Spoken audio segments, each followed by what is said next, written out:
Di kolom dikunyah, Assalamualaikum semuanya. Kami dari kelompok 2 akan mempresentasikan tentang respon fisiologis ikan tawes Barbonimus gonionotus terhadap peningkatan suhu air akibat pemanasan global. Nah, ini adalah hasil diskusi atau hasil kerja kami. Nah, siapa sih anggotanya? Yang pertama adalah saya sendiri, Rafael Ardana dengan NIM L1A0240062. Kemudian ada Felina Nurhalisa dengan NIM L1A0240074. Selanjutnya adalah Muhammad Madotila dengan NIM A1A0240088 dan yang terakhir adalah Nabila Kansa Talita dengan NIM A1A0240101. Next. Oke, yang pertama adalah latar belakang. Nah, di latar belakang kami sendiri adalah pemanasan global menyebabkan peningkatan suhu atmosfer dan perairan yang berdampak pada ketidakseimbangan ekosistem. Salah satu dampaknya adalah penurunan kadar oksigen larut akibat meningkatnya suhu air. Nah, kondisi ini dapat berpengaruh terhadap organisme akuatik, terutama ikan tawas, yang hidup optimal pada suhu 25-30 derajat Celcius. Kenaikan suhu ini di atas kisaran tersebut dapat menimbulkan stres fisiologis, gangguan metabolisme, serta menurunkan produktivitas budidaya. Oleh karena itu, penting untuk memahami pengaruh pemanasan global terhadap kondisi fisiologis ikan, tawes guna mendukung pengolahan perairan tawar yang berkelanjutan.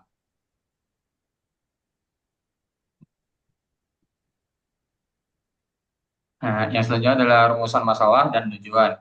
Rumusan masalah dari kami sendiri adalah bagaimana pengaruh pemanasan global terhadap kondisi fisiologis ikan tawes. Dengan tujuan, yang pertama adalah menjelaskan hubungan peningkatan suhu air dengan stres fisiologis, metabolisme, dan perilaku ikan tawes. Yang kedua adalah menyajikan hasil-hasil penelitian terdahulu yang relevan melalui tinjauan literatur.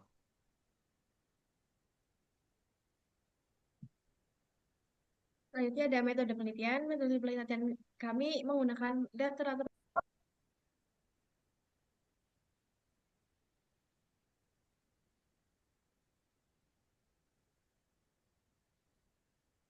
Selanjutnya ada metode penelitian. Kami menggunakan metode penelitian yaitu literatur review dengan sumber data dari jurnal ilmiah, proceeding, dan artikel dari platform seperti ResearchGate, Scopus, dan Google Scholar. Kami memiliki kriteria yaitu untuk tahun publikasinya antara 2020 sampai 2025 dengan pembahasan berisi tentang efek suhu atau DO pada ikan tawes atau ikan air tawar sejenisnya. Analisis dalam metode ini yaitu sintetis dari hasil penelitian tentang perubahan suhu dan respon fisiologis ikan. Selanjutnya ada dampak pemanasan global terhadap ekosistem akuatik. Yang pertama ada meningkatnya suhu air, penurunan DO, stres pada biota. Yang kedua ada terumbu karang mengalami coral bleaching atau pemutihan pada karang. Yang ketiga ada penurunan fitoplankton yang biasanya sebagai rantai makanan. Yang ketiga ada penurunan fitoplankton sebagai Yang ketiga ada penurunan fitoplankton sebagai produsen utama.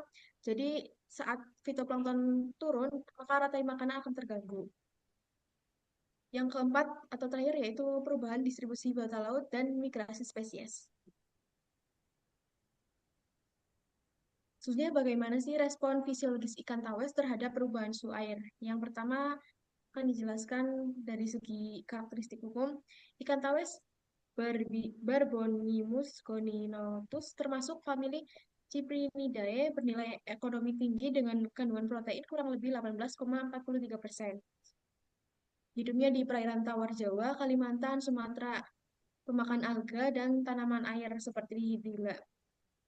Suhu optimal untuk hidup antara 25 sampai 30 derajat Celcius dengan toleransi hingga 20 sampai 30 derajat Celcius. pH ideal untuk hidupnya antara 6,9 sampai 7,2. Yang kedua ada respon fisiologis terhadap suhu. Yang pertama peningkatan suhu, pelepasan hormon kortisol untuk memobilisasi energi atau gluconeogenesis. Yang kedua terjadi perubahan respirasi, aktivitas enzim pencernaan, hematokrit, dan hemoglobin. Yang ketiga secara pelaku dapat berubah yaitu peningkatan aktivitas dan perubahan pola makan. Yang ketiga ada dampaknya terhadap suhu ekstrim. Yang pertama, suhu kurang dari 22 derajat Celcius atau lebih dari 34 derajat Celcius kan mengalami stres fisiologis untuk ikan tawes tersebut. Adanya peningkatan glukosa darah dan kerusakan jaringan insang. Suhu optimal untuk hidup ikan tawes antara 26 derajat sampai 30 derajat Celcius. Dari suhu itu akan terjadi pertumbuhan dan metabolisme secara maksimal.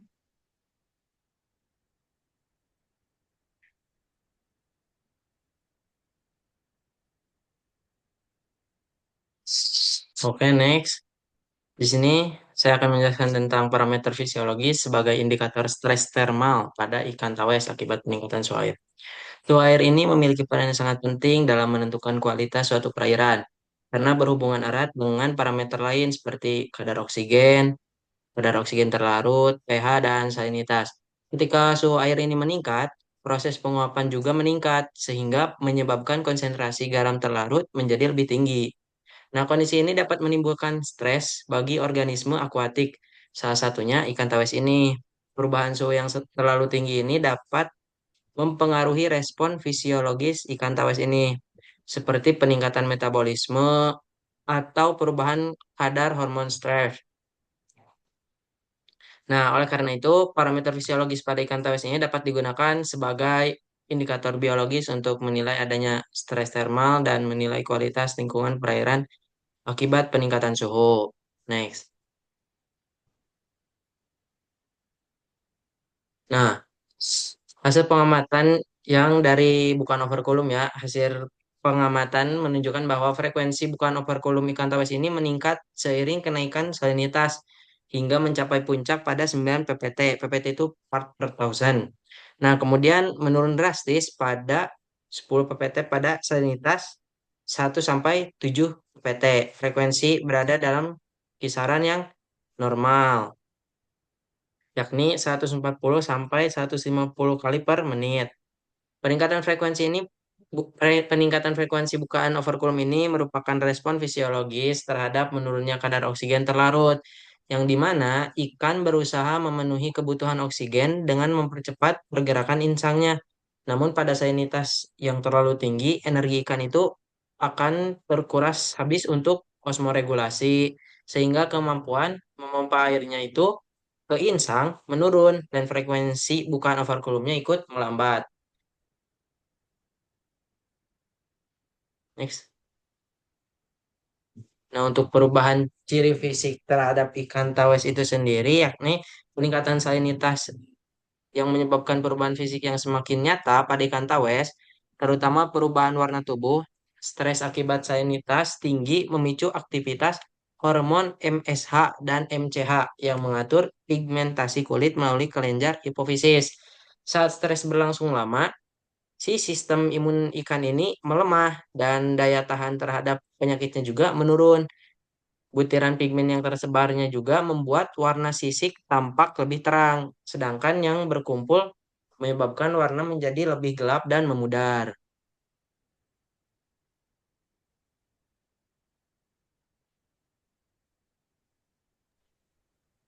Selanjutnya adalah dampak jangka panjang pemanasan global pada populasi dan distribusi ikan tawes. Jadi, pemanasan global ini berdampak terhadap jangka panjang pada populasi dan distribusi ikan tawes.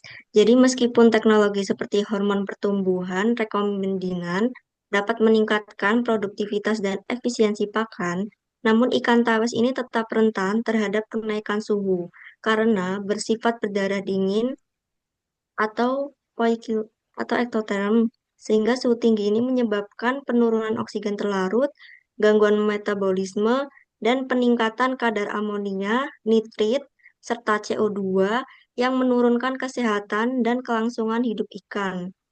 Selain itu, kondisi ini juga mempercepat pertumbuhan patogen dan mengancam produktivitas perikanan air tawar di wilayah tropis seperti Indonesia.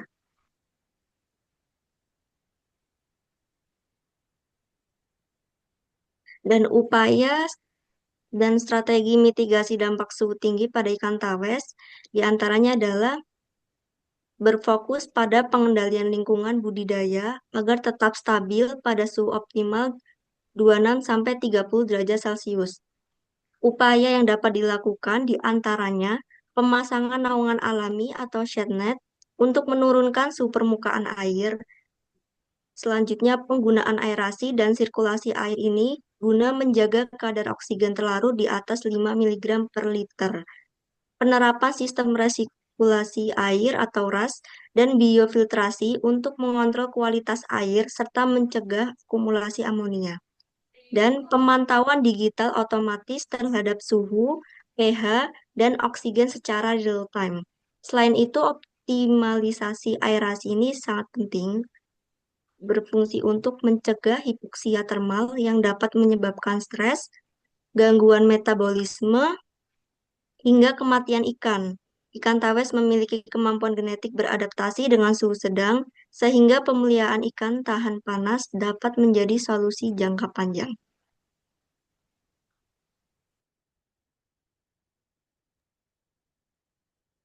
Jadi presentasi ini dapat disimpulkan bahwa pemanasan global meningkatkan suhu perairan tawar dan menurunkan kadar oksigen terlarut atau DO, sehingga menimbulkan stres fisiologis pada ikan tawes yang tampak dari perubahan respirasi, perilaku makan, warna tubuh, dan kerusakan insang. Suhu optimal bagi ikan tawes adalah berkisar 26-30 derajat Celcius, sedangkan suhu di atas 32 derajat Celcius dapat mengganggu metabolisme dan menurunkan daya tahan tubuh. Karena itu, pemantauan suhu dan oksigen serta penerapan strategi mitigasi seperti aerasi, sistem resirkulasi air, dan penggunaan selain tahan panas sangat penting untuk menjaga keberlanjutan budidaya ikan tawes di masa depan.